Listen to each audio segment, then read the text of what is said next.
Bienvenue sur l'Hebdo Afrique. Si l'Afrique est votre passion, vous êtes au bon endroit. N'oubliez pas ce petit clic qui fait toute la différence. Entrons maintenant dans le vif du sujet. Le rêve d'une vie meilleure a viré au cauchemar pour ces migrants éthiopiens et le monde doit entendre leur histoire. C'est une ombre sinistre qui plane sur le passage entre la Corne de l'Afrique et le Golfe. Eh bien, Human Rights Watch a révélé une tragédie que peu avaient vu venir. L'exécution de centaines de migrants éthiopiens par de gardes frontières saoudiens alors qu'ils tentaient de retrouver une vie meilleure en Arabie Saoudite. Dans un rapport détaillé, l'ONG internationale évoque une période troublante s'étalant entre mars 2022 et juin 2023 où pas moins de 655 personnes auraient trouvé la mort selon leurs premières estimations. Si l'Arabie Saoudite abrite de centaines de milliers d'Éthiopiens venus en quête de travail, la route pour y parvenir semble être semée d'embûches mortelles. S'appuyant sur des témoignages poignants de 38 migrants éthiopiens, des images satellites ainsi que des photos et vidéos diffusées sur les réseaux sociaux, Human Rights Watch dépeint un tableau sombre. Des tirs à bout portant, des armes explosives, des scènes d'horreur qu'aucun migrant ne devrait avoir à vivre. La situation a pris une telle ampleur que l'organisation interpelle Riyad exigeant l'arrêt immédiat de l'usage de la force meurtrière contre ces migrants. Et ce n'est pas tout, l'organisation appelle également l'ONU à enquêter sur ces allégations. Alors que le continent africain regarde vers l'avenir, il y a un pays qui capte particulièrement notre attention. L'avenir du Niger sur la scène internationale est incertain, mais une chose est sûre, le peuple nigérien semble déterminé à prendre en main son destin. À Niamey, la capitale du Niger, un sentiment puissant de solidarité envers les putschistes s'est répandu dans les rues et d'après les informations du quotidien nigérien Le Sahel d'abord, un rassemblement titanesque a été observé récemment, orchestré par la société civile. Leur principal grief, les décisions qu'ils jugent injustes et inhumaines prises par la CEDEAO à l'encontre du pays, notamment l'interdiction des vols commerciaux, l'interruption des transactions financières, la suppression des aides, la fermeture des frontières, le gel des avoirs nationaux. Mais il ne s'agit pas seulement d'un rassemblement de contestation contre les sanctions. C'est également un message fort envoyé à la France. Les manifestants ont exprimé haut et fort leur souhait de départ immédiat des troupes françaises du Niger. Leur confiance envers le CNSP au pouvoir depuis le coup d'État semble inébranlable. Pour eux, ils représentent le principal outil et organe politique pour servir le peuple nigérien dans son combat pour retrouver dignité et souveraineté. La situation politique au Niger a connu une transformation spectaculaire ces derniers temps et il est clair que le sentiment anti-français est en hausse. Cet événement est d'autant plus significatif lorsqu'on sait que des milliers de partisans de la junte ont demandé non seulement le retrait de la présence française, mais aussi le soutien des Russes et des Indiens. Le monde recherche constamment de nouvelles sources d'énergie et de richesse. L'Afrique dévoile encore une fois son potentiel. Nouvel Eldorado minier en Côte d'Ivoire, une découverte qui pourrait redéfinir le paysage mondial du manganèse. La Côte d'Ivoire, déjà reconnue pour sa position parmi les producteurs mondiaux de manganèse, pourrait connaître un bouleversement majeur dans le secteur minier. Selon un communiqué de la société australienne Mako Gold Limited, le pays vient de voir la découverte d'un gisement qui pourrait être d'une importance mondiale. Situé à Ouangolodougou dans le nord du pays, les forages préliminaires effectués ont laissé entrevoir un potentiel considérable et lorsque l'on parle de potentiel, les chiffres parlent d'eux-mêmes. Environ 7 km de long pour 1 km de large pour chaque terrain exploré, le tout allant jusqu'à 50 mètres de profondeur. Un potentiel que le directeur général de Mako Gold Limited, Peter Ledridge, n'a pas manqué de souligner, évoquant la possibilité d'une découverte de manganèse qui pourrait attirer l'attention de l'ensemble du secteur minier mondial. Avec ces 4 mines de manganèse en exploitation réparties sur l'ensemble du territoire, cette nouvelle découverte pourrait bien renforcer la position du pays sur la scène internationale. Le bilan de production du pays pour décembre 2020 était déjà impressionnant, affichant une hausse de 12,16% par rapport à 2019 pour un total de 1 325 525 tonnes. La prochaine étape de Mako Gold Limited sera de mener une enquête géophysique pour cerner l'ampleur exacte de ce gisement. Tous les regards sont donc désormais tournés vers la Côte d'Ivoire, impatients de voir comment cette découverte influencera le marché mondial du manganèse et vous serez donc informés de la suite.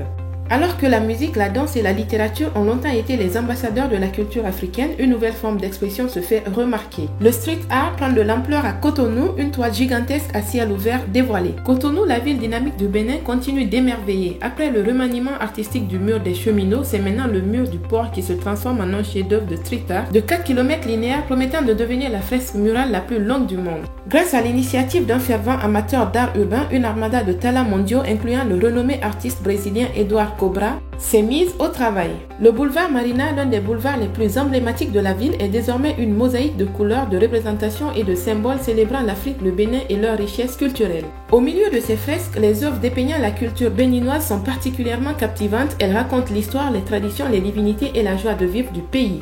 Cette initiative artistique n'est pas passée inaperçue, les passants, locaux et étrangers sont émerveillés et les témoignages de leur étonnement, leur admiration et leur fierté ne manquent pas. Certains se perdent dans les détails, d'autres se précipitent pour prendre des photos, mais tous s'accordent sur une chose, cette fresque rehausse la beauté et la valeur de Cotonou. L'objectif de notre fervent amateur d'art est clair, faire des murs du Bénin de véritables musées à ciel ouvert et laisser les murs parler. Et si cette fresque est un avant-goût de ce qui est à venir, le Bénin est en passe de devenir une référence mondiale en matière d'art mural. Parlons cette fois d'influence extérieure en Afrique, une nouvelle récente pourrait bien bouleverser les échiquiers stratégiques du continent après l'annonce de la mort de Prigojine. Le patron du groupe paramilitaire russe Wagner est mort dans un accident d'avion posant des questions sur l'avenir du groupe en Afrique où il est profondément enraciné. Plusieurs points sont donc à souligner. Qui était Prigojine? Souvent surnommé le chef de Poutine, il a été le fondateur du groupe Wagner qui a joué un rôle important dans divers conflits à travers le monde, notamment en Afrique. Sa mort soudaine survient après une rébellion contre le Kremlin plus tôt en juin. Quelle était l'empreinte de Wagner en Afrique? Le groupe Wagner a solidement implanté ses racines en Afrique, fournissant des services de sécurité à plusieurs gouvernements africains, notamment à Bangui, mais aussi à Madagascar, dans le désert libyen, au Soudan et depuis peu au Mali. Ils sont devenus une sorte de police d'assurance pour ces gouvernements tout en étendant l'influence du Kremlin à travers le continent. Comment le groupe fonctionne-t-il? Bien que Wagner soit la marque sous laquelle le groupe est le plus largement reconnu, il est en réalité composé de nombreuses sociétés opérant avec une autonomie considérable. Ces sociétés sont lucratives et devraient continuer à fonctionner même après la mort de Prigojine. Au Mali, la mort de Prigojine a été un choc. Les combattants de Wagner lui ont rendu hommage avec une minute de silence. Il est probable pour le Kremlin d'intervenir rapidement pour assurer une transition en douceur au sein de Wagner, présentant éventuellement un nouveau point de contact au gouvernement malien. La mort de Prigojine marque certainement une période d'incertitude pour le groupe Wagner en Afrique. Cependant, étant donné l'importance stratégique et financière du groupe pour de nombreux acteurs, il est probable que ces opérations continuent bien que sous une direction ou un nom différent. L'unité est la clé de la prospérité et pour certains blocs, l'expansion est le chemin vers un avenir plus fort et plus collaboratif. 6 nouveaux pays rejoindront le bloc des pays émergents en 2024. L'annonce a été faite par le président sud-africain Cyril Ramaphosa lors du 15e sommet des BRICS à Johannesburg. Les nouveaux membres incluront donc l'Iran, l'Argentine, l'Égypte, l'Éthiopie, l'Arabie Saoudite et les Émirats Arabes Unis. Cette expansion, signe de la montée en puissance et de l'influence croissante des BRICS sur la scène mondiale, a été saluée par de nombreux dirigeants des pays membres actuels. Les BRICS, connus pour leur approche non alignée en matière de politique étrangère, ont cherché à se distinguer de la domination occidentale dans l'ordre mondial, principalement des États-Unis. Bien que les États-Unis aient affirmé ne pas percevoir les BRICS comme des rivaux géopolitiques, le bloc émergent reste sceptique à l'égard de l'ordre mondial actuel qu'ils estiment favorable aux nations les plus riches. L'élargissement des BRICS et la possible mise en place d'une monnaie commune étaient parmi les principaux points de discussion de ce sommet. Avec un quart de la richesse mondiale et 42% de la population mondiale, le bloc aspire à remodeler le paysage politique et économique mondial en plaçant un accent particulier sur un équilibre plus inclusif face aux superpuissances telles que les États-Unis et l'Union européenne. La voix des peuples et leur droit à l'information sont des piliers de toute démocratie, pourtant au Gabon ces fondamentaux sont mis à l'épreuve en pleine élection. Le gouvernement a donc imposé une coupure d'internet et un couvre-feu. Cette décision intervient alors que 846 000 électeurs se sont rendus aux urnes ce samedi 26 août pour les élections présidentielles, législatives et locales. Le ministre de la Communication Rodrigue Mbumba a justifié cette démarche comme un moyen de lutter contre la propagation d'informations trompeuses et incendiaires en ligne. Il a souligné que le web devenait un terrain fertile pour les appels au désordre et à la violence. En conséquence, l'accès à internet a été coupé sur l'ensemble du territoire et un couvre-feu a été instauré de 19h à 6h.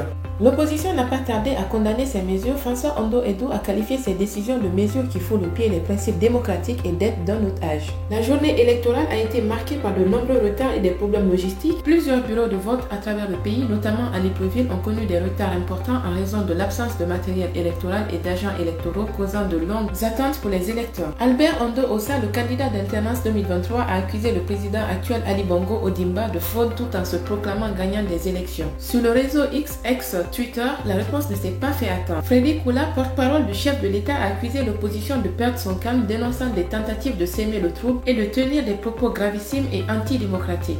La situation actuelle montre clairement les tensions croissantes au Gabon avec un gouvernement et une opposition qui se disputent les résultats et la validité du processus électoral.